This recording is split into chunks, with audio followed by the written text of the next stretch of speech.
I speak to you today with feelings of profound sorrow. Throughout her life, Her Majesty the Queen, my beloved mother, was an inspiration, an example to me and to all my family. And we owe her the most heartfelt debt any family could owe to their mother, for her love, affection, guidance, understanding, and example. Queen Elizabeth was a life well lived, a promise with destiny kept, and she is mourned most deeply in her passing. That promise of lifelong service I renew to you all today. Alongside the personal grief that all my family are feeling, we also share with so many of you in the United Kingdom, in all the countries where the Queen was head of state, in the Commonwealth and across the world, a deep sense of gratitude for the more than 70 years in which my mother, as Queen, served the people of so many nations. In 1947, on her 21st birthday, she pledged in a broadcast from Cape Town to the Commonwealth to devote her life, whether it be short or long, to the service of her peoples. That was more than a promise. It was a profound personal commitment which defined her whole life. She made sacrifices for duty. Her dedication and devotion as sovereign never wavered through times of change and progress, through times of joy and celebration, and through times of sadness and loss. In her life of service, we saw that abiding love of tradition, together with that fearless embrace of progress, which makes us great as nations.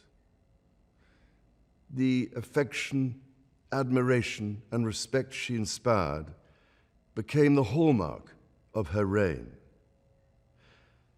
And as every member of my family can testify, she combined these qualities with warmth, humor, and an unerring ability always to see the best in people.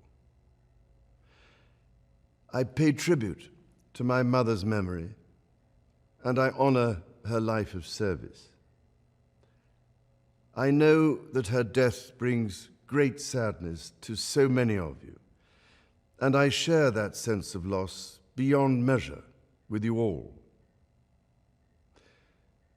When the Queen came to the throne, Britain and the world were still coping with the privations and aftermath of the Second World War, and still living by the conventions of earlier times. In the course of the last 70 years, we have seen our society become one of many cultures and many faiths. The institutions of the state have changed in turn.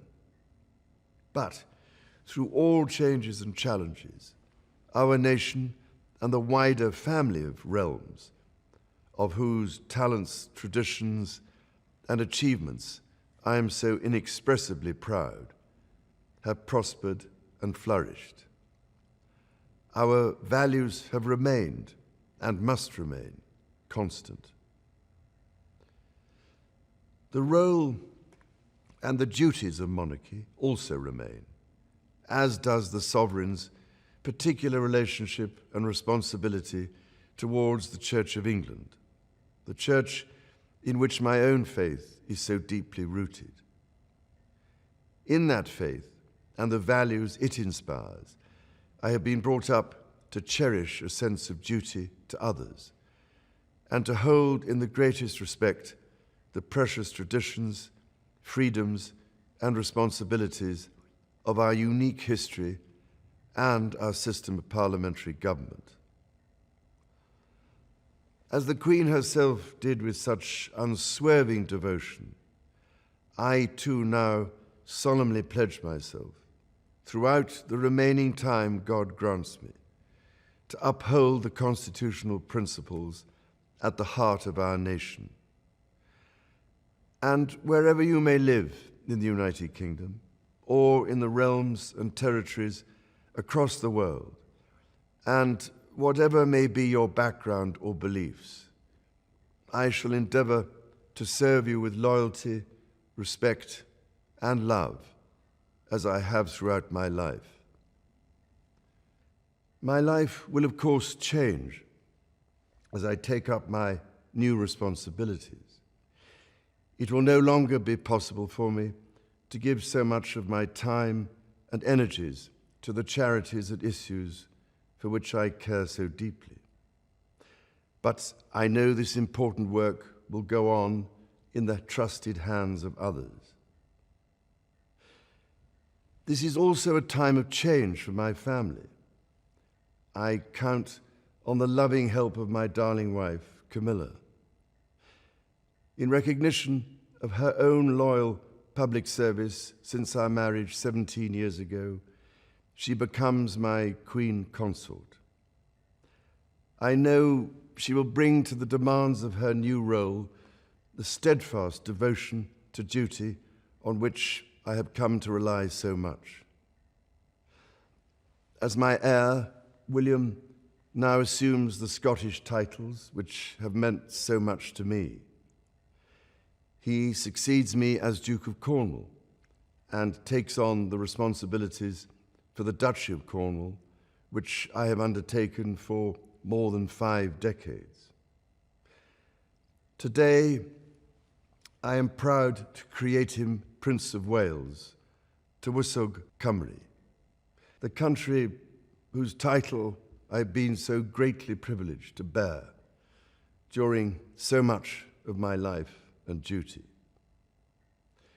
With Catherine beside him, our new Prince and Princess of Wales will, I know, continue to inspire and lead our national conversations, helping to bring the marginal to the centre ground, where vital help can be given.